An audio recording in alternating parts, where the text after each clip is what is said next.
Last week, the shocking and quite frankly unwelcome news came forward that massive layoffs hit the Xbox Corporation. The big question here is, why on earth is all this happening right now? Let's break that all down. Up next.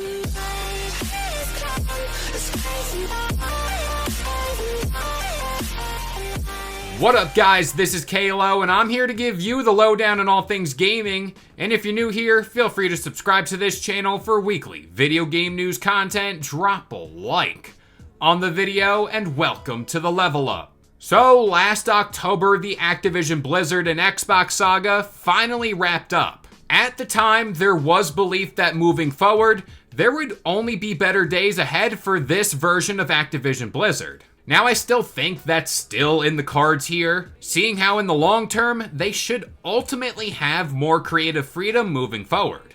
But that vision for a better tomorrow doesn't make the news about these layoffs any easier to swallow. And there's really no other way to go about saying this because layoffs, no matter the industry, suck. And these are people losing their jobs. But as we all know, companies view these things in a much different lens than us. This is a more binary situation for them, aka they gotta meet the bottom line. They ended up laying off 1,900 employees, claiming there was a lot of overlap. And when you pull off a merger as big as this one, of course in some departments there will be some overlap. The customer support and community manager teams seem to be the ones most heavily impacted by these layoffs. But at the same time, there were a few other areas that were pretty shocking to me. The first matter I want to talk about is the cancellation of Blizzard's open world survival game Odyssey, and how a significant portion of that team had been laid off. The team itself was made up of around 150 people. Now, what's sad about all this, in a report that was done by Bloomberg's Jason Schreier, the team just kinda seemed like a sitting duck here.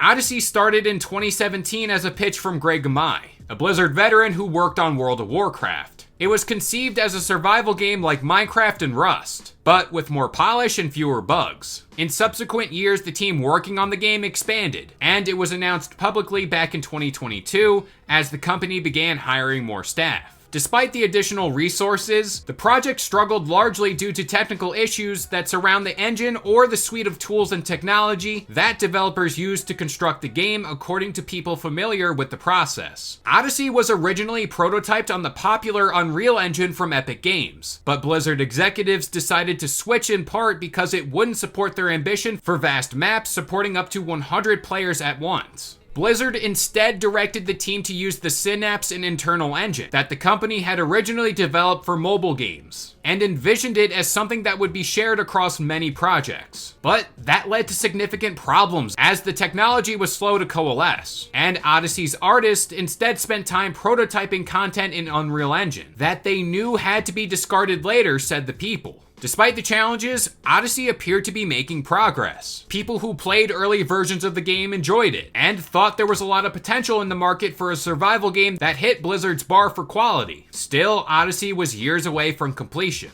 At one point, Blizzard was looking to expand the team to hundreds of people in hopes of targeting a 2026 release. But even that seemed overly optimistic for some devs. Instead, the project was canceled as the company concluded that Synapse was not ready for production.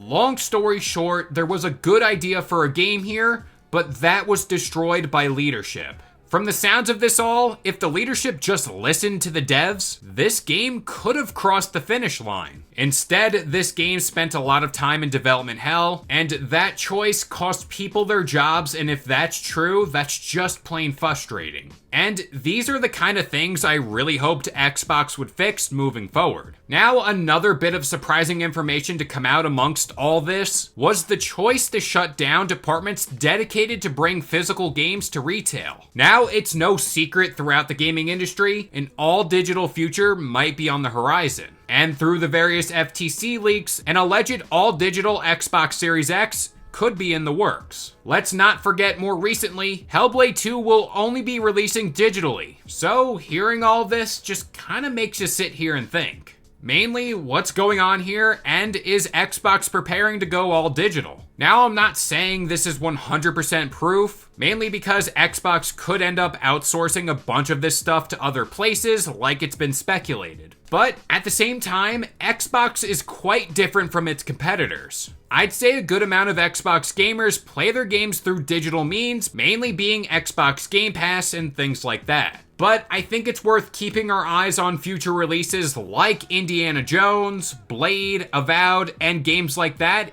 if they go all digital. That's when we can take Xbox going in this direction more seriously.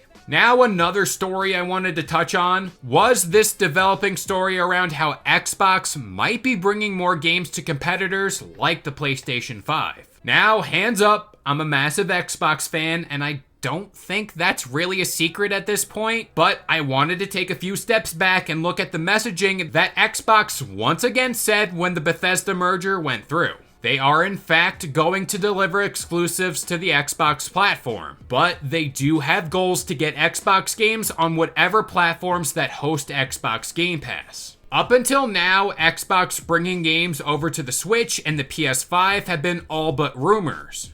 But now, Jez Corden from Windows Central is essentially doubling down on all this, and here's the quote. I will say it's definitely happening. So anyone who's got hopium or copium, like Xbox isn't doing this, it's happening. Like it's not all games, it's going to be select games of course. But it's happening and other companies will do it too. Now, I want to be clear here. I think games like Halo, Gears of War, and Starfield are kind of out of the question here. But there are legacy games or these games that are live service that would be a perfect fit for this kind of release. And the main one I think is up for debate here is Sea of Thieves. This again is a live service game that continues to make a ton of money for Xbox.